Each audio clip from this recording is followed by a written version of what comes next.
तो मुसलमानों के सर्वमान्य नेता हो जाते, तब इस तरह के पैंतरों को अपनाने की जरूरत ना पड़ती। आज देखिए, समाजवादी पार्टी धर्म और जात की राजनीति नहीं करती है और न किसी के लाश पर राजनीति करती है। अच्छा, उस समय नेताजी को जो लगा, ये पूरा हिंदुस्तान जानता था कि भाजपा ने एफिडेविट दिया था, उसके बाद भी उसने बाबरी मस्जिद ढाई। और नेताजी ने उस समय भी कहा, बीच में भी कहा और आज भी नेताजी कह रहे हैं। नेताजी ने उस समय भी ये इंगित किया था और अगर आपको याद होगा तो उन्होंने एक बयान दिया था कि भाजपा के ऊपर विश्वास नहीं किया जा सकता, भाजपा ने जो एफिडेविट दिए हैं इसके खिलाफ ये जाएंगे, ऐसी इनकी नीयत रही है, ऐसा इनका चरित्र रहा है। लेकिन उसके बाद भी कांग्रेस की जो दिल्ली की बैठी सरकार थी, उसने निर्णय लेने में क्यों कमजोरी उठाई, ये तो कांग्रेस जवाब दे, या कांग्रेस का उसमें क्या हाथ था या क्या मिली भगत थी, ये कांग्रेस के लीडर्स बताएंगे। लेकिन नेताजी ने देश में, राज्य में जो कानून का राज होना चाहिए और एक मुख्यमंत्री की जो संवैधानिक जिम्मेदारी होती है, उसका उन्होंने निर्वाह उस समय भी किया। मनोज पांडे साहब, मैं सिर्फ आपसे इतना पूछ रहा हूं, जिस वक्त मस्जिद गिराई गई उस वक्त कल्याण सिंह प्रदेश के मुख्यमंत्री थे। जिस वक्त ये पूरा का पूरा मामला वो बता रहे हैं, 6 दिसंबर 1992 को मस्जिद गिरी, वो कह रहे हैं कि 4 तारीख को उन्होंने मुलाकात की थी उस वक्त के राष्ट्रपति साहब से। अब राष्ट्रपति से अगर मुलायम सिंह जी मिलने गए और लिखित में चिट्ठी दी ही, तो ऐसा तो नहीं था ना कि वो ये बैठक गुप्त कमरे में हुई। जो राष्ट्रपति भवन का प्रोटोकॉल है, वहां पर मुलायम सिंह जी और राष्ट्रपति के बीच चर्चा के दौरान कोई तो प्रोटोकॉल ऑफिसर या कोई तो अधिकारी रहा होगा। लिखित चिट्ठी कहां चली गई? 20 वर्षों से वो जो चिट्ठी मुलायम सिंह जी ने दी थी राष्ट्रपति साहब को उस वक्त के, वो चिट्ठी सामने क्यों नहीं आई? कांग्रेस की सरकार में बैठे हमारे सूत्र कहते हैं कि सब बेकार की बातें, चिट्ठी कोई है ही नहीं। सकता है, ये तो मैं नहीं बता सकता, ये मेरी जानकारी और मेरी सीमाओं के बाहर की बात है। हाँ, ये तो महामहिम राष्ट्रपति महोदय का कार्यालय बता सकता है। हाँ, लेकिन मैं इस चीज को एकदम 100% है कि माननीय नेताजी ने जो बात कही है, नेताजी वही कहेंगे जो सच होगा और जो उन्होंने कहा वही सच है। ना ये आपकी राय है ना। दरअसल सच के भी अलग अलग डायमेंशन होते हैं ना। सच को देखने का अलग अलग चश्मा होता है, सच को देखने की अलग अलग सुविधाएं होती हैं। एक सच आपका है, एक सच मेरा है, एक सच जनता का है, एक सच इस देश का है, एक सच मुलायम सिंह जी का है। अग्नोत्री जी, लोग अलग अलग ढंग से प्रस्तुत करते हैं। हाँ, अब लोग तो लोकतंत्र की व्याख्याएं भी अलग अलग ढंग से अच्छा, करते हैं। अब आजम खान साहब जो बात कह रहे हैं, पांडे साहब, जो आजम खान साहब आज जो बात कह रहे हैं कि साहब उन्होंने तो उस वक्त के प्रधानमंत्री पीवी नरसिम्हा राव साहब को भी बताया था। अब बताइए, यानी कि आप केवल उन लोगों के बारे में बात कर रहे हो जो इस दुनिया में नहीं है अपना पक्ष रखने के लिए। तो फिर शंका पैदा होगी ना कि 20 वर्षों तक एक तो आप चुप थे, अब जब चुनाव की बेला है, जब मुसलमानों को आपको लग रहा है कि आपके हाथों से छिटक के यहां वहां स्कैटर्ड हो सकता है, तब आप एक बार फिर से बाबरी मस्जिद का जिन्न सामने लेकर आ रहे हो।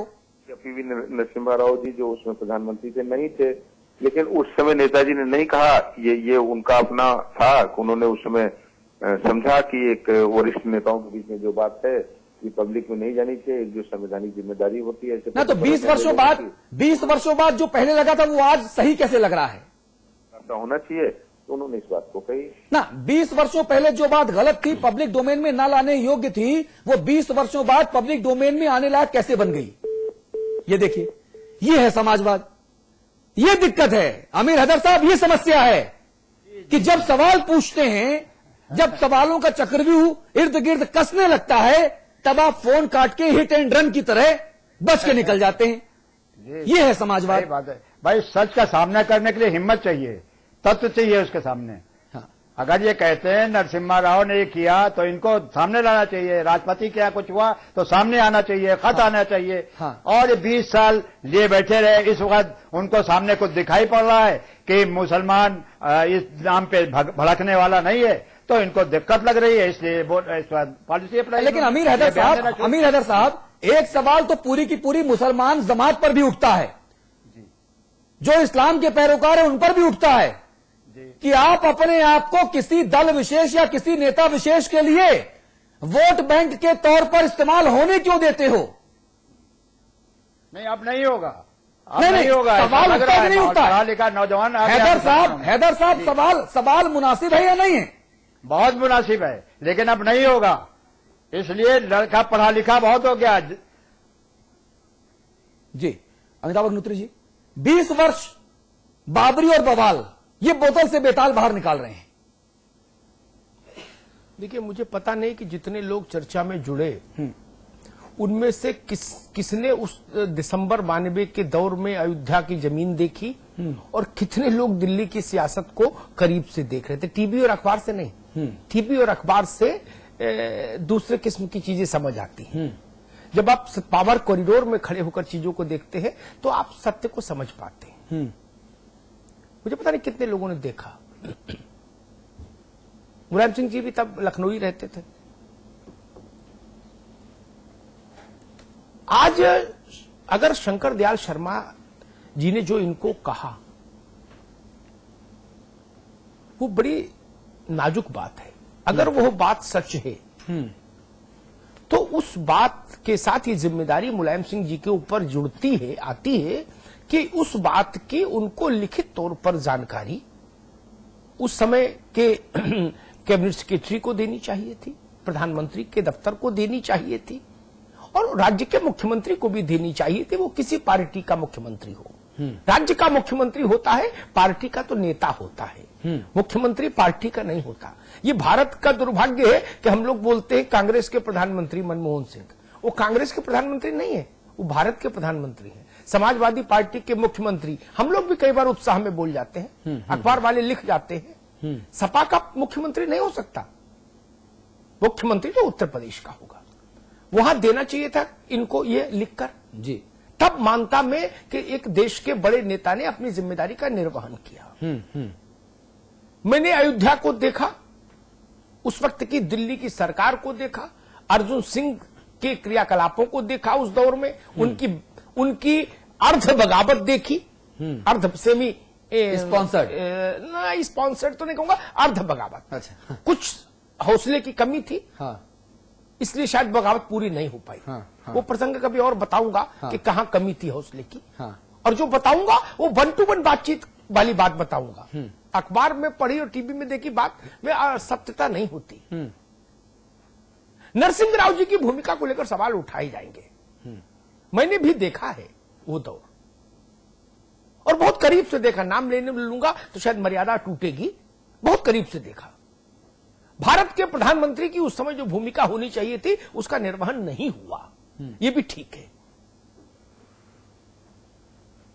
भारतीय जनता पार्टी के नेताओं ने जो एफिडेविट दिए थे उस पर विजय राजे सिंधिया ने दस्तखत किया था, स्वामी चिन्मयानंद ने दस्तखत किया था। और स्टेट की तरफ से जो गया था एफिडेविट वो कल्याण सिंह की तरफ से था, जिस पर चीफ सेक्रेटरी ने दिया था on behalf of chief minister government. इसी के आधार पर कल्याण सिंह को जेल हुई थी 1 दिन की, हैदर साहब को याद होगा। कंटेम्प्ट ऑफ कोर्ट के मामले में ही कल्याण सिंह को जेल हुई। लेकिन शंकर दयाल शर्मा के पास जानकारी हो अयोध्या की कि ढांचा गिर जाएगा, ये मैं मानने को तैयार नहीं। हिंदुस्तान की खुफिया एजेंसियां राष्ट्रपति को रिपोर्ट नहीं करती, होम मिनिस्ट्री के ऑफिशियल्स राष्ट्रपति को रिपोर्ट नहीं करते, यह व्यवस्था ही नहीं। तो शंकर, और वो मध्य प्रदेश के रहने वाले थे, उत्तर प्रदेश से बहुत वाबस्ता भी नहीं थे। इसलिए शंकर दयाल जी को जानकारी हो, जैसा मुलायम सिंह जी कह रहे कि उन्होंने मुझसे कहा कि नहीं नहीं मुझे तो पता है वो गिरने वाली है, ये नहीं हो सकता। एक तो बात ये कि ऐसा हो नहीं सकता, मेरी समझ कहती है। मैं शंकर दयाल जी को भी व्यक्तिगत तौर पर जान रहा हूं, इसलिए ये बात कह रहा हूं। और दूसरी बात, वो ऐसी हल्की बात कर नहीं सकते। दोनों बातें सत्य हैं। ऐसी हल्की बात शंकर दयाल शर्मा नहीं कर सकते, नहीं कर सकते। वाजपेयी जी को जब पहली बार प्रधानमंत्री बनाने का न्योता दिया था तो शंकर दयाल शर्मा ने दिया था, तब उन्होंने संवैधानिक व्यवस्था का बहुत ईमानदारी से पालन किया था। वो दूसरे एक चरित्रवान लोग जैसे होते थे पुरानी पीढ़ी के, वैसे राजनेता थे। अब यहां पर लाख टके का जो सवाल उठता है वो ये उठता है, लिब्राहन कमीशन में मैं गवाही देने गया 4 बार, जो जस्टिस लिब्राहन जांच कर रहे थे ढांचा गिरने की। उस वक्त मुलायम सिंह जी को आना चाहिए था, आजम भाई को आना चाहिए था, बताना चाहिए था ना लिब्राहन कमीशन को, वो चिट्ठी सबमिट करनी चाहिए थी, शपथ पत्र देना चाहिए था कि भाई मुझसे नरसिंह राव ने ये कहा। एजम्पशंस पर बात नहीं होगी। उस वक्त इस देश में बहुत लोगों को आशंका थी कि मस्जिद गिर जाएगी, बहुत लोगों को आशंका थी, बहुत लोग ये मान रहे थे नहीं गिरेगी, इतना फौज फाटा है कि मस्जिद गिरेगी नहीं, हंगामा हो सकता है। आशंकाओं पर तो चीजें नहीं चलेंगी ना, आरोप प्रत्यारोप भी नहीं तय हो सकते। मूल विषय ये है कि जिन भी लोगों के पास जानकारी थी, जब इसका पब्लिक नोटिस अखबारों में छपा महीनों के अयोध्या कांड से जुड़ी किसी के पास कोई जानकारी हो तो वह लिब्राहन आयोग को आके दे। तब आप कहां थे? यह भी तो एक नागरिक के नाते, एक नेता के नाते आपकी जिम्मेदारी है कि आप वो जानकारी दें। जी, कोई भी नेता हो, अगर एक कमीशन बना है तो उसके सामने आपको जाके बात कहनी चाहिए। हाँ। आप कमीशन खत्म हो गया, उसकी रिपोर्ट धूल खा रही है, इशू खत्म हो गया, नरसिंह राव जी दिवंगत हो गए, शंकर दयाल जी, और एक बात और कहूंगे, भारत का ये चरित्र भी नहीं रहा हाँ। कि मरने के बाद आप ये सवाल उठाएं। हाँ। उनके जीवित रहते उठता तो शायद वो प्रतिवाद तो करते। ठीक बात। ये एक तरफा बैटिंग तब मत कीजिए जब आदमी दिवंगत हो जाए। जी। और आज दोपहर के कल्याण सिंह साहब से हमने एक्सक्लूसिव बातचीत की सिर्फ समाचार प्लस पर। कल्याण सिंह ने जो कहा, जिस अंदाज में कहा, वो भी इक्वली इंपॉर्टेंट है, क्योंकि उस वक्त कल्याण सिंह साहब मुख्यमंत्री थे और उसके बाद अपनी सरकार से उन्हें हाथ धोना पड़ा था। कल्याण सिंह साहब के साथ ये पूरी बातचीत मैं चाहूंगा कि हमारे 20 करोड़ दर्शक ध्यान से सुने और उसके बाद हम चर्चा को और आगे बढ़ाएंगे। कल्याण सिंह जी, बहुत बहुत स्वागत है। धन्यवाद जी, मैं आपसे जानना चाहता हूं कि बाबरी मस्जिद का विवादित ढांचा गिराए जाने की सूचना तत्कालीन राष्ट्रपति शंकर दयाल शर्मा को खुद मुलायम सिंह जी ने दी थी, मौखिक तौर पर भी दी थी, लिखित तौर पर भी दी थी, मगर तब शंकर दयाल शर्मा ने मुलायम से कहा कि आप खामोश रहिएगा और किसी और से नहीं कहिएगा। इस बयान पर आपका क्या कहना है? मुलायम सिंह के इस बयान से क्या मतलब निकाले जाएं? तमाम तरह की राजनीतिक कयास और बयानबाजियों का जो दौर है माननीय कल्याण सिंह जी, वो इस बयान से पैदा हो गया है। मेरा कहना यह है कि मुलायम सिंह जी झूठ बोले में विशेषज्ञ है और जो व्यक्ति आज इस दुनिया में नहीं है, ऐसे तत्कालीन राष्ट्रपति श्री शंकर दयाल जी शर्मा के बारे में ऐसे उलझुल बातें करने की शोभा नहीं देता है, जिसकी सफाई देने वाला भी कोई नहीं है। हाँ। मैं सवाल करना चाहता हूं इसके साथ साथ कि राष्ट्रपति जी ने इनको जब बता दिया कि 6 दिसंबर को घटना घटित हो जाएगी, ढांचा चला जाएगा, और हाँ। 4 दिसंबर को इनको बता दिया, हाँ। तो मुलायम सिंह जी स्पष्ट और कर रहे हैं कि उन्होंने उस समय के प्रधानमंत्री को क्यों नहीं बताया, उस समय के गृह मंत्री को क्यों नहीं बताया। आपको बता दिया। मैं मुख्यमंत्री था, अगर मुझे नहीं बताना चाहते थे तो उत्तर प्रदेश के मुख्य सचिव को क्यों नहीं बताया, उत्तर प्रदेश के राज्यपाल को क्यों नहीं बताया। हाँ। ऐसा लगता है कि शायद ये ढांचा चला जाए, इस साजिश में मुलायम सिंह जी का भी हाथ था, इसलिए इस बात को यदि शंकर दयाल शर्मा ने ऐसे उनको कहा भी था, जो कहा नहीं था, मेरा विश्वास ये है ये झूठ बोल रहे हैं, चुप उनकी समझ देने वाला नहीं है। लेकिन अगर इनकी बात को मान लिया जाए तो फिर मुलायम सिंह चुप क्यों रहे? चुप होने का मतलब क्या ये नहीं निकाला जाएगा कि मुलायम सिंह खुद चाहते थे कि वो विवादित ढांचा चला जाए ताकि उनकी मुस्लिम राजनीति चमक जाए, उनकी सियासत चमक जाए और वो मुसलमानों को बरगला करके अपने पक्ष में ले सके। क्या ये मान लिया जाए कि मुलायम सिंह भी उस ढांचे के गिराए जाने की साजिश में किसी न किसी में प्रत्यक्ष या परोक्ष रूप से शामिल थे? हाँ। लेकिन कल्याण सिंह साहब, क्या बाबरी मस्जिद का ढांचा गिराया जाना एक सुनियोजित साजिश का हिस्सा नहीं, था? मेरा कहना यह है कि ढांचा गिराया जाना सुनियोजित नहीं था। हाँ। अनपेक्षित था, अनियोजित था। हाँ, सैकड़ों साल से करोड़ों हिंदुओं की जो भावना कुचली गई थी, हाँ। उनका स्वतः स्फूर्त विस्फोट था। हाँ। ये मंदिर तोड़ करके वहां पर ढांचा बनाया गया था, मस्जिद बनाई गई थी। हाँ। बाबर के मीर कासिम ने, और हिंदू उसकी आजादी की लड़ाई लड़ते रहे, मंदिर निर्माण की लड़ाई लड़ते रहे, मुक्ति की लड़ाई लड़ते रहे। जन्मभूमि की मुक्ति हो नहीं सकी थी और करीब करीब 464 साल इसमें लड़ाई में निकल गए थे। अचानक 6 दिसंबर 1992 को अचानक विस्फोट हो गया था। कुचली गई करोड़ों हिंदुओं की भावनाओं का कारण था। हाँ। इसके कोई नियोजित नहीं था। हाँ। कहीं कोई अपेक्षित नहीं था। हाँ। बल्कि गुप्तचर विभाग में कोई भी पता नहीं था क्या होने वाला है। हाँ। मेरे पास भी इंटेलिजेंस डिपार्टमेंट था, मेरे पास भी इंटेलिजेंस डिपार्टमेंट की कोई ऐसी सूचना नहीं थी। हाँ। और मुलायम सिंह के पास अगर ऐसी सूचना थी तो इस इतनी बड़ी सूचना को उन्हें छिपाया क्यों? हाँ। इसके पीछे राज क्या था? क्या वो भी चाहते थे कि ढांचा चला जाए तब उनकी मुस्लिम राजनीति सफल हो जाए? जी कल्याण सिंह जी, लेकिन बाबरी मस्जिद का ढांचा गिराया जाना सही था या गलत, ये भी लोग सवाल पूछेंगे ना आपसे। देखिए, वैसे तो 464 साल पुराना गुलामी का प्रतीक था। हाँ। 76 बार लड़ाइयां हुई थी, कितने हिंदुओं ने अपना बलिदान दिया था। हाँ। और बार बार कार सेवक जाते थे, उनको किसी बहाने से लौटा दिया जाता था। पिछली बार जब कार से वो 6 दिसंबर को गए तो कुछ कर गुजरने के इरादे से गए, ऐसा प्रतीत होता है। इसके पीछे कोई नियोजन नहीं था, इसके पीछे किसी प्रकार की कोई प्लानिंग नहीं थी, न कोई साजिश थी। अचानक विस्फोट हुआ।